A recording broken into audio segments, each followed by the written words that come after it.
సనాతన ధర్మం కోసం ప్రజలు కలిసికట్టుగా ఉండాలని శ్రీవారిని ప్రార్థించినట్టు కేంద్ర మంత్రి బండి సంజయ్ తెలిపారు. శుక్రవారం ఉదయం వీఐపీ బ్రేక్ టైంలో తిరుమల శ్రీవారిని ఆయన దర్శించుకున్నారు. అనంతరం మీడియాతో మాట్లాడారు.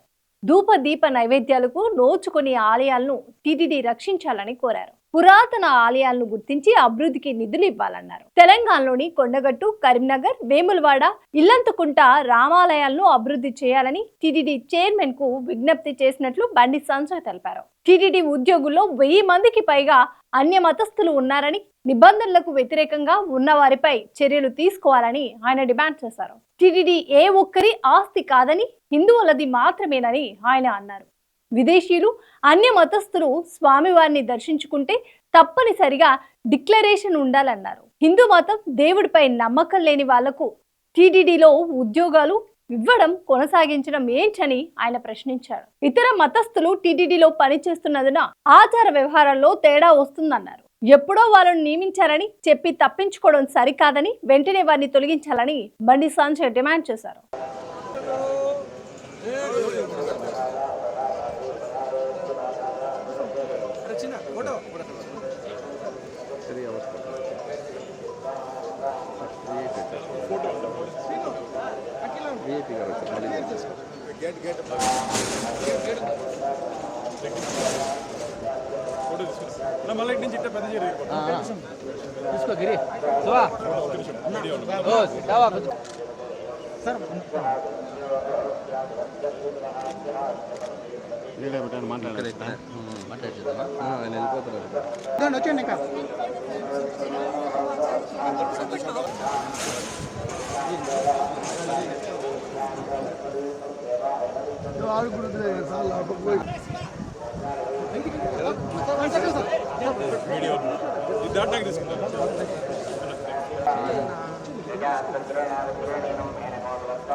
కార్లో మెట్లు దిగి చెప్పేస్తా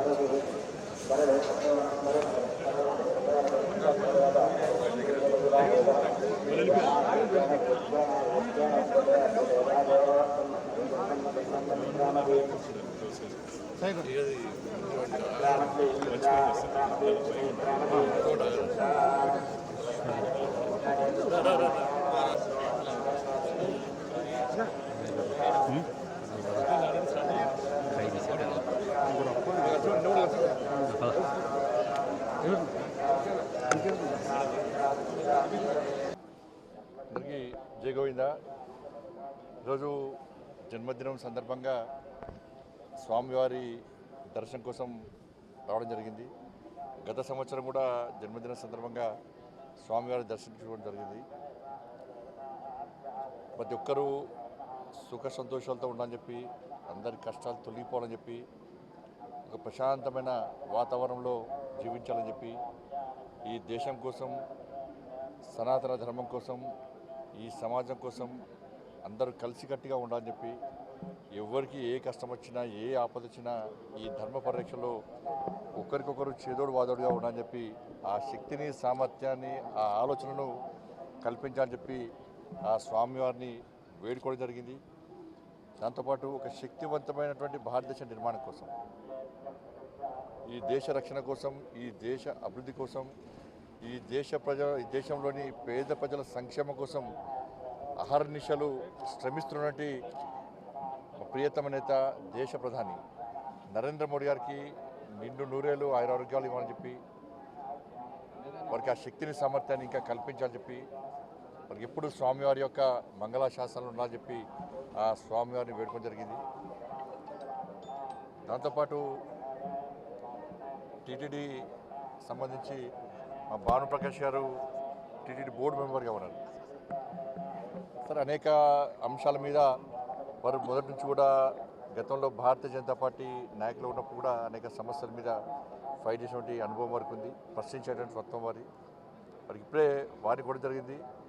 నాయుడు గారు కూడా నాకు చాలా దగ్గర మనిషి. వారి బ్లెస్సింగ్స్ కూడా గతం నుంచి ఎప్పుడు కూడా నాకు ఉంటా ఉంటాయి. నేను కూడా రిక్వెస్ట్ చేస్తా ఉన్నాను, ఈ తెలుగు రాష్ట్రాల్లో కనీసం ధూపదీప నైవేద్యానికి నోచుకున్నటువంటి దేవాలయాలను కాపాడుకోవాల్సిన బాధ్యత టీటీడీ మీద ఉంది. దాంతోపాటు అనేక పురాతన దేవాలయాలు ఇవాళ తెలుగు రాష్ట్రాల్లో ఉన్నాయి. కనీసం అభివృద్ధి చూసుకోవట్లేవు. భక్తుల మాత్రం చాలా పవర్ఫుల్ సెంటిమెంట్ టెంపుల్స్ అవన్నీ కూడా. కానీ ఎలాంటి అభివృద్ధి నోచుకోలేక, నిధులు లేక చాలా ఇబ్బందులు పడుతున్న తరుణంలో వాటిని గుర్తించి ఆ దేవస్థానాలు కూడా సంవత్సరానికి ఒకసారి, సంవత్సరానికి 2 సార్లు జాతరలు జరుగుతూ ఉంటాయి, ఉత్సవాలు జరుగుతూ ఉంటాయి. లక్షలాది మంది భక్తులు దర్శించుకుంటారు. కానీ మిగతా సమయంలో కనీసం ఇక్కడ అభివృద్ధి కనీస సౌకర్యాలు లేక ఇబ్బంది పడుతున్నారు. కాబట్టి ఈ తెలుగు రాష్ట్రాల్లో ఉన్నటువంటి పురాతన దేవాలయాలకు నిధులు కేటాయించి వాటిని ఒక యుద్ధ ప్రాతిపదికన ఒక ప్రణాళిక ప్రకారం అభివృద్ధి చేయాల్సిందిగా నేను వారికి విజ్ఞప్తి చేస్తాను. నా కరీంనగర్ పార్లమెంటు నియోజకవర్గానికి సంబంధించి కరీంనగర్లో గతంలో దేవాలయ నిర్మాణం కోసం భూమి పూజ జరిగింది. దాంతోపాటు అక్కడ దేవాలయాన్ని కరీంనగర్ నగరంలో దేవాలయం నిర్మించడం, దాంతోపాటు కొండగట్టు, వేములవాడ, ఇల్లంతకుంట రామాలయం, ఈ 3 దేవస్థానాలు కూడా అభివృద్ధి కోసం నిధులు కేటాయించి సహకరించాలని చెప్పి టీటీడీ చైర్మన్ గారికి, అదేవిధంగా గౌరవ పాలకవర్గ సభ్యులందరూ కూడా మా భానుప్రకాష్ రెడ్డి గారి ద్వారా నేను విజ్ఞప్తి చేస్తున్నాను. ముఖ్యంగా ఇల్లంతకుంట రామాలయం, కొండగట్టు ఆంజనేయ స్వామి దేవాలయం ఇవన్నీ కూడా చాలా పవర్ఫుల్ టెంపుల్స్. కాబట్టి ఆ నియోజకవర్గంలో ఉన్నటువంటి ఆ దేవాలయాలు కూడా నిధులు కేటాయించి కాపాడాలని మేము గుర్తున్నాం. ఎందుకంటే హిందువుల ఆస్తి. ఇవాళ ఇంత ఘోరమైన విషయం అంటే, నిన్న నేను కాటేజీలో ఉన్నప్పుడు ఒక ఉద్యోగస్తుడు వచ్చిండు. ఆయన, సార్ హిందువుల ఆస్తి, హిందువుల హక్కు తిరుమల తిరుపతి దేవస్థానం. ఇవాళ మనం కింద నుంచి పైకి స్వామివారిని దర్శించుకోవాలంటే ఇతర మతస్థులు కానీ ఇతర దేశస్తులు కానీ ఒక డిక్లరేషన్ ఇచ్చి పైకి రావాల్సి వస్తుంది. స్వామివారి విశ్వాసం, నమ్మకం ఉంది అని చెప్పి ఒక డిక్లరేషన్ ఇచ్చి రావాల్సి వస్తుంది. ఇది గతం నుంచి జరుగుతున్న ఆనవాయితీ.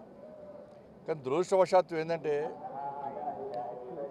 ఈ దేవస్థానంలో దాదాపు 1000 మందికి పైగా ఇతర మతస్థులు. స్వామివారి మీద విశ్వాసం, నమ్మకం లేదు.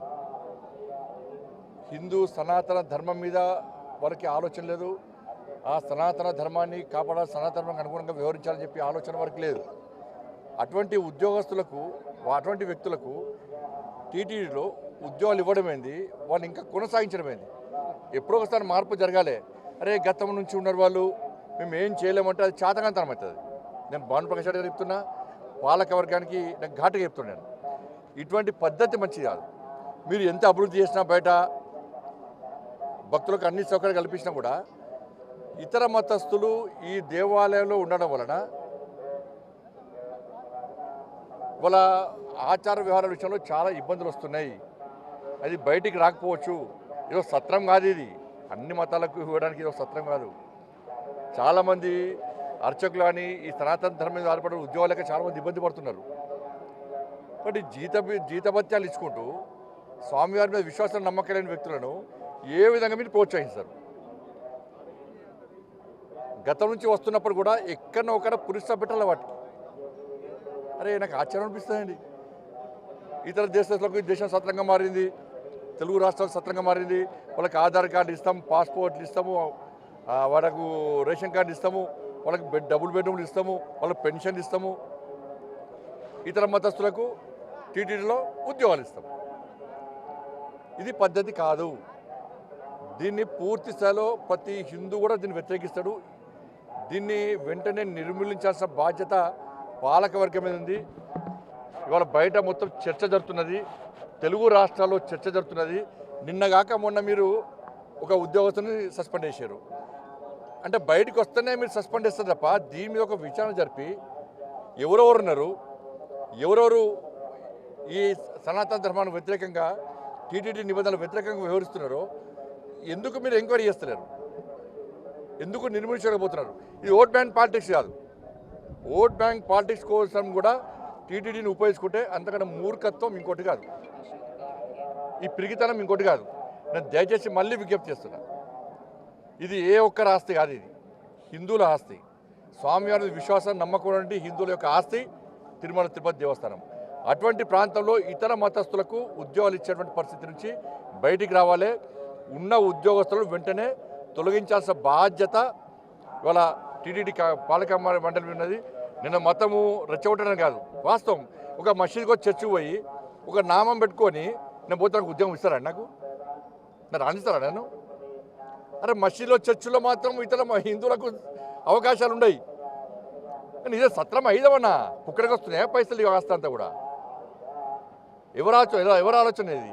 ఎప్పుడు మారుతుంది? ఇంకా మారాల్సిన బాధ్యత, మార్చాల్సిన బాధ్యత ఉందా లేదా? ప్రభుత్వాలు మారుతున్నాయి, పాలక మండళ్ళు మారుతున్నాయి, కానీ ఈ పద్ధతి మాత్రం ఇతర మత తొలగించడం మాత్రం మారతలేదు. ఈ పద్ధతి మంచిది కాదు. దీన్ని వెంటనే నిర్మించాల్సిందిగా నేను డిమాండ్ చేస్తున్నాను. ఇది మంచి పద్ధతి కాదు.